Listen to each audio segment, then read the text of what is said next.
चाय वाय पीने गए हैं आप सीनियर लोग और तमाम लोग, उनको बता देना, ये जानकारी कर देना। अभी भी आप हम यहाँ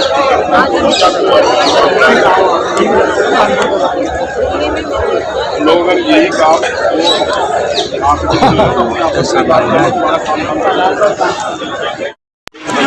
नमस्कार साथियों, फ्री करके अपनी तालियां तो नहीं बजवाएंगे। अगर आप इसकी तहकीकात करोगे तो किसी न किसी तरीके से फिल्म के अंदर इसकी भूमिका भी आपके अंदर आ जाएगी। ये सारी फिल्में वो बनवाते हैं जिनके माध्यम से ये लोग समाज के अंदर गंदगी को बढ़ावा दे सकें।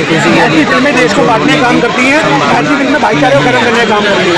150 करोड़ पार कर लीजिए वो फिल्म, देखिए आज 150 करोड़ पार करे, 200 करोड़ पार करे, इससे मतलब नहीं है।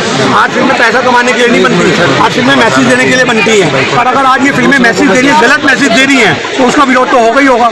आप एक मैसेज गलत दे रहे हो ना, आप गलत दिखा रहे हो, आप एक धर्म को किसी न किसी के टारगेट कर रहे हो। तो आज केरला के लोगों ने नकार दिया। आप समझो जिसके राज्यों में फिल्म बनी हुई है वही लोग उसको नकार रहे हैं, तो ये अपने आप में एक प्रोपेगेंडा है। लेकिन ये प्रोपेगेंडा क्या, रेसलर्स का जो प्रोटेस्ट है उसको दबाने और मतलब मीडिया से आज रेसलर का जो प्रोटेस्ट है उसको दबाने का प्रयास तो मोदी सरकार शुरू से कर रही है। आज मोदी सरकार ने यहाँ पे बहन बेटी की आवाज को दबाने के लिए कभी कोई ना कोई प्रोपेगेंडा रचती है। तो आप समझो अभी आजकल परसों भी साक्षी मलिक ने बोला कि हम लोग सुरक्षित महसूस नहीं कर रहे। आप समझो कि यहाँ पे इतनी पुलिस है, इतनी बैरिकेडिंग है, उसके बावजूद अगर बहन बेटे सुरक्षित नहीं है तो सवाल तो खड़े होंगे मोदी सरकार से। सर वो कह रहे हैं कि पैसा बहुत कमा रही है, मीडिया दिखा रहा है कि भाई पठान से भी ज्यादा पैसा कमाने वाली है। देखिए फिल्मों का पैसा कमाने से, मेरी बात सुनो, फिल्मों के पैसा कमाने से न्याय व्यवस्था मजबूत नहीं होती। फिल्मों के पैसा कमाने से देश की अर्थव्यवस्था मजबूत नहीं होती। वो डायरेक्टर जो कमा रहे हैं ना, कश्मीर फाइल पे इन्होंने हजारों करोड़ रुपए कमाया। आप समझो क्या अनुपम खेर ने या उसके डायरेक्टर ने कश्मीरी पंडितों को उसमें जाके 4 मकान भी दिए कि हमने तुम्हारी फिल्म की स्टोरियां बना करके, वो मांझी फिल्म बनी।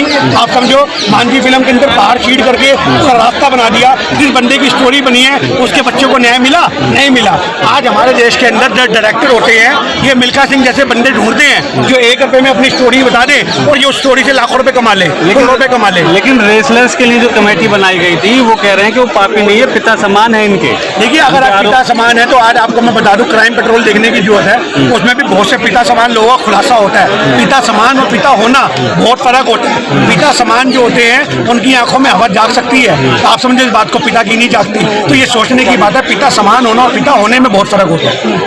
वो तो कह रहे हैं ना सर कि मुझे भी इंसाफ चाहिए, अभी भी वो कह रहे हैं कि मुझे इंसाफ चाहिए। जंतर मंतर पे बैठाओ उसको, जंतर मंतर पे बैठाओ इंसाफ के लिए। हम भी तो यहाँ बैठे हैं, हम भी यहाँ पे बैठे 20 दिन से, वो भी बैठे यहाँ पे 2 महीने से। पता लग जाएगा 4 दिन में बोरिया बिस्तरा पैक करके अपने गाँव बैठा होगा दोबारा। इंसाफ नहीं चाहिए भैया, मुझे सजा चाहिए, फिर तो ये बोलेगा इंसाफ जो है वो ज्यादा महंगा है। कम से कम साला जेल में रोटी पानी हवा तो मिलेगी, या तो भूखा मर के मच्छरों के अंदर। तो आज हमारे देश के अंदर इंसाफ जो है बड़ी मुश्किल से मिलता है मेरे भाई। इंसाफ के लिए रगड़ना पड़ता है खुद को, इंसाफ के लिए लाठीचार्ज सहना पड़ता है, इंसाफ के लिए तोहमतें सहनी पड़ती हैं। आज जो हमारी बहन बेटियां सह रही हैं तोहमतें, किस तरीके से तोहमतें सह रही हैं? किसी न किसी तरीके से ये बात उठती है कि भैया ये राजनीति कर रही हैं, किसी न किसी तरीके से ये बात उठती है कि पहले क्यों नहीं बोली। तो आज हमारे देश के अंदर इंसाफ की आवाज को बुलंद करना भी अपने आप में पाप हो चुका है। पाप पहले की नहीं बोले और अब की बोल रहे हैं।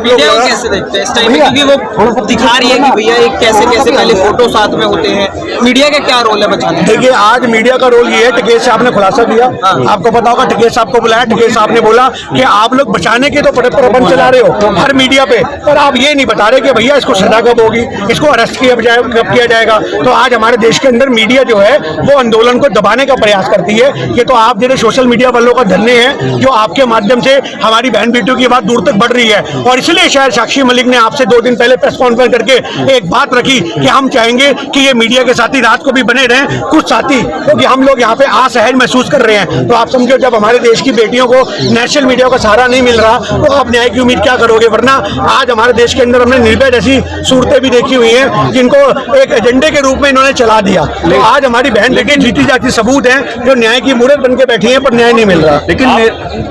लेकिन निर्भया के नाम पे ये सरकार में आए थे और अब रेसलर जो है इनके खिलाफ प्रोटेस्ट कर रहे हैं इंसाफ के लिए।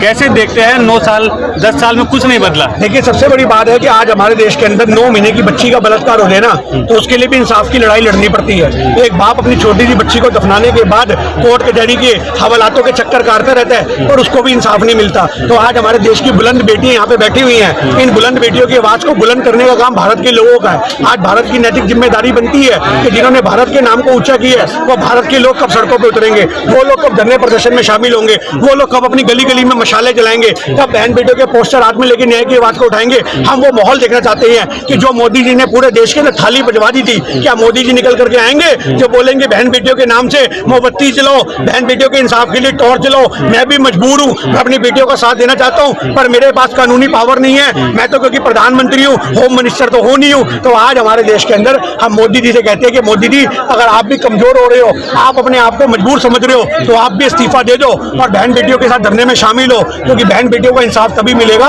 जब आप जैसा मजबूत 56 इंची वाला हमारे साथ बैठेगा। क्योंकि 56 इंच की असली पावर क्या है वो यहाँ जंतर मंतर पे देखने को मिलेगी। मीडिया में तो हमने बहुत देखी है, पर वो 56 इंच का आदमी जब यहाँ के बैठेगा और माइक से दहाड़ेगा कि भाइयों और बहनों, मैं चाहता हूँ कि हमारी बेटियों को न्याय मिले, इंसाफ मिले, और उनका इतना बोलने की देर है। सारे मीडिया पे मोदी मोदी होगा, सारे मीडिया पे पहलवान होंगे, सारे मीडिया के ऊपर ये बात चलेगी कि ब्रिजभूषण गिरफ्तार, breaking news breaking news breaking news. तो ये मोदी जी कमाल कर सकते हैं, वो लोग उतर करके आए, हमारी बहन बेटियों के इंसाफ को बुलंद करें। क्योंकि बेटियों की शाबाशी आपने बहुत ले ली, बेटियों के नाम के सहारे आपने अपना नाम बहुत बड़ा कर लिया, पर आज बेटियों को आपकी जरूरत है, आप कब धरती पे आओगे। लेकिन मंदिर और मस्जिद आप लोग हर जगह जा रहे हैं, मंदिर गए कल, आज गुरुद्वारे जा रहे हैं, क्या मैसेज आप लोग इससे देंगे, क्या इससे फायदा? भैया आज हमारा देश जो है ये हिंदू राष्ट्र की तरफ मोड़ रहे हैं, पर हम दिखा रहे हैं कि भारत जो है एक धर्मनिरपेक्ष राज्य है, भारत एक धर्मनिरपेक्ष देश है जहाँ सभी धर्मों का सम्मान है।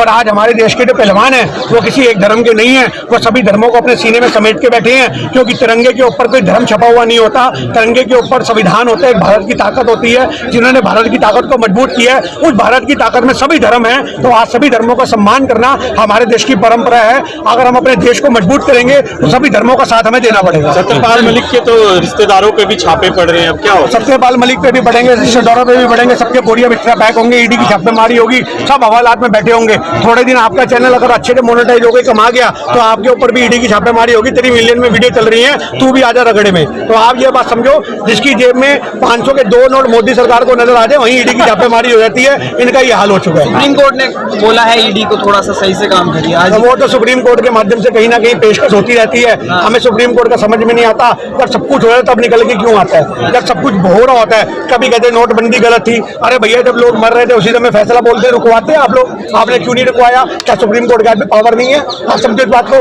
तो आज हमारे यहाँ पे जब खबर भी खुद जाती है, बंदे ढक दिए जाते हैं, मिट्टी चढ़ जाती है, 1 महीने बाद चींटियां खा जाती है कबर पे लेटे आदमी की लाश को, तब सुप्रीम कोर्ट जैसे बंदे निकल के आते हैं गलत हुआ था, ये बच सकता था, इसके खिलाफ कार्रवाई होती तो इसका बचाव हो सकता था। तो ये हमारे देश के तो सुप्रीम कोर्ट है कि बंदा मर के दफन हो गया, 13वीं भी हो गई, उसके बाद ये निकल करके आते, पहले क्यों नहीं आते, ये मुद्दा है।